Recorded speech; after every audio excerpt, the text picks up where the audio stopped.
Hello ladies and gentlemen, and welcome to my first ever Elden Ring video.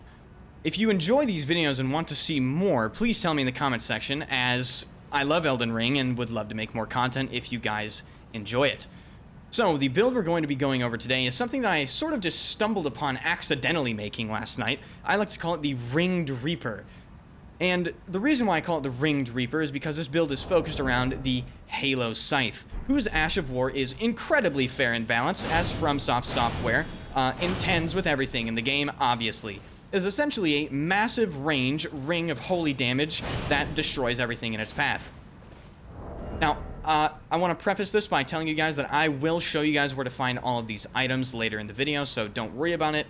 Let's go over the Halo Scythe scaling first. So, when looking at this weapon, you might initially think, oh, you know, it's a dex weapon. No. No, this weapon is absolutely better used with Faith because of the Ash of War. Dex will obviously scale it very well, as it has a higher scaling rating than Strength and Faith. It also causes awesome blood buildup, which will give you those big damage blood procs. But the Ash of War does holy damage and will scale with Faith, and that is absolutely your main source of damage when using this. And it is awesome. Another awesome thing to use with this is Golden Vow. Golden Vow will essentially just increase your damage yet again, and Flame grant me strength, or if you have to get down and dirty and start doing some melee damage on these people you find in Limgrave, Caelid, or wherever else you will be in this accursed video game.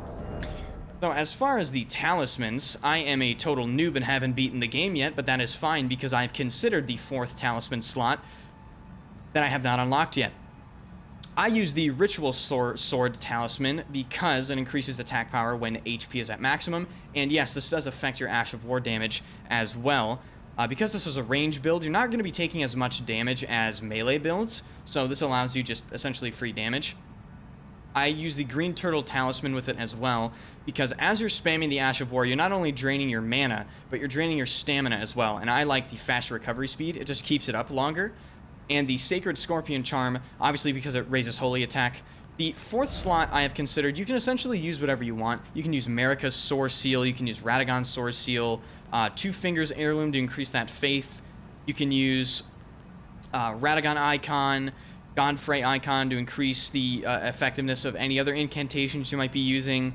You can even use the Ancestral Spirit's Horn for restoring FP upon defeating enemies, if that is your fancy. And the most important part of this build, one of it at least, is the Psychic.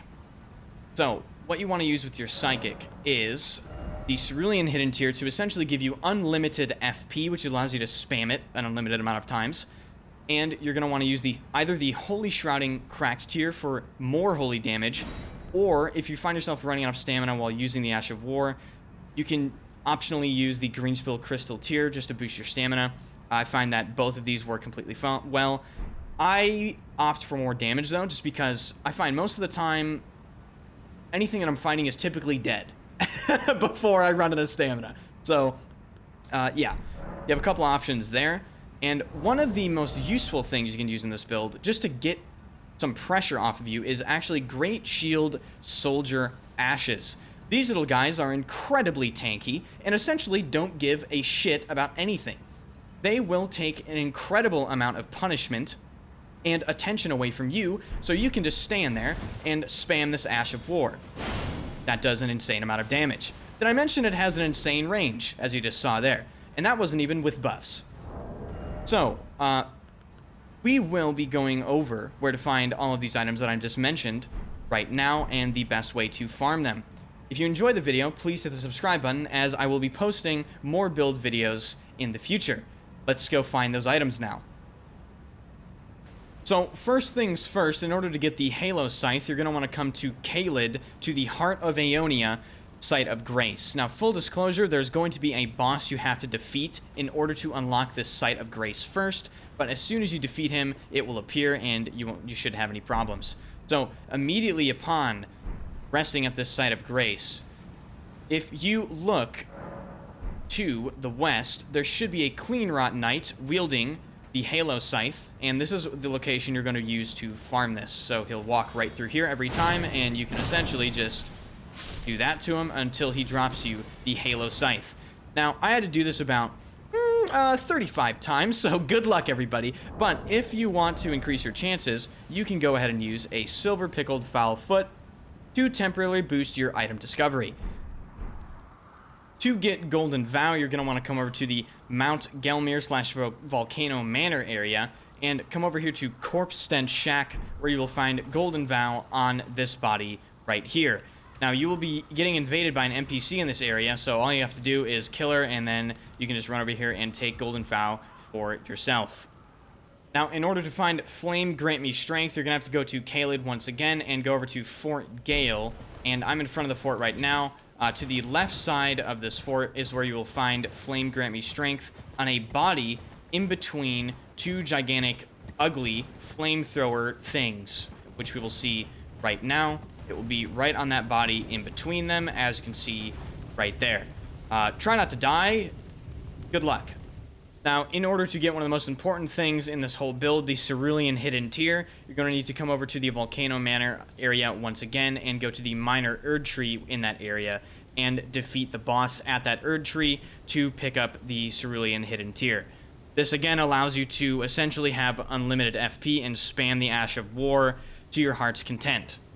In order to find the Holy Shrouding Crack tier, which increases your holy damage, you're going to want to come to the northwest region of Liurnia here, and again, defeat a Erdtree avatar at this minor Erdtree. It is south of the Frenzied Flame Village, with that tower with the madness thing that insta-kills you or whatever. So yeah, that's where you find that. So in order to find the Great Shield Soldier Ashes, you're going to have to come to Nokron, the Eternal City, and from the main site of Grace, you're just going to basically ignore everything and run a little to the right over here to two cemeteries, and the ashes will be in the right side cemetery on a body, or I think just being guarded by a little soldier here. It is in this right side cemetery, and I think this guy is protecting it on this body right here. So that is where you're going to want to find that. Again, you're going to want to use that to essentially take attention away from you, and it is incredibly powerful. In order to get the Ritual Sword Talisman, which increases your attack power while your HP is full, you're going to want to come over here to the Lux Ruins, located on the map right here, and defeat the boss. It will be in a chest after you defeat it.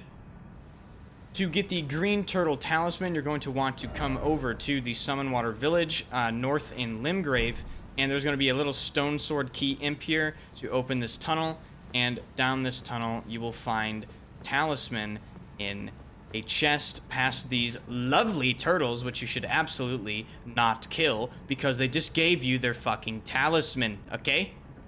And last but not least, in order to get the Sacred Scorpion Charm, you're going to want to come over to the Smoldering Church. You will be invaded by an NPC. Just sort of walk over from Summonwater Village, which we were just at, up this road, and you'll be invaded by her when you, I guess, get close to this church. And upon killing her, she will drop you the talisman. So, if you liked the video, please tell me in the comments if you want me to do more builds like this. I can definitely tinker around. This is my first time doing something like this, and I absolutely had a lot of fun. Subscribe to the channel if you'd like to see more.